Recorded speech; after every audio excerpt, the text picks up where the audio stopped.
সম্মানীয় নাজরিন, আমাদের সমাজে ব্যঙ্গ করার যে প্রবণতা ছড়িয়ে পড়ছে, যেমন আজকাল মুরব্বি মুরব্বি নামে একটি ডায়লগ ছড়িয়ে পড়ছে, এসব কি ঠিক?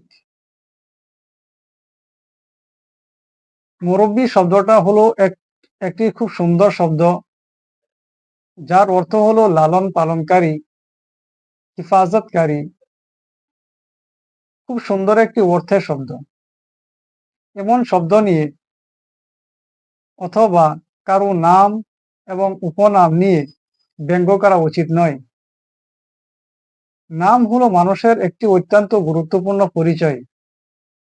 এমনকি মানুষ মরার পরেও মানুষের শুধুমাত্র নামেই থেকে যায়। একজন মানুষের কাছে একটি সুন্দর নাম কিমতি মূল্যবান হীরার চেয়েও দামি। তবে আমরা নাম এবং উপাধি এসব নিয়ে কখনো ব্যঙ্গ করব না।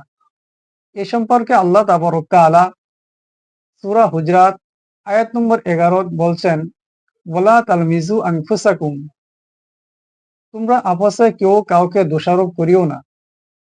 ওয়ালা তানাবাজু বিল আলকাব, আর তোমরা মন্দ নামে ডেকো না। বিসাল ইসমুল ফুসুক বাদাল ঈমান, ঈমান আনার পর মন্দ নাম অতি নিকৃষ্ট। ওমান লাম ইয়াতুব ফাউলাইকা হুমুজ জালিমুন, আর যারা তওবা করে না তারাই জালিম। তবে আমাদেরকে ইসলামে এই কথা শিক্ষা দিয়েছেন যে কারো নামের সাথে ব্যঙ্গ করা যাবে না। নাম কিংবা তো উপনাম, উপাধি এসব নিয়ে ব্যঙ্গ করা উচিত নয়। তবে আমাদের যে ভাইরাল ডায়লগ মুরব্বি মুরব্বি এসব নিয়ে ব্যঙ্গ করা উচিত নয়।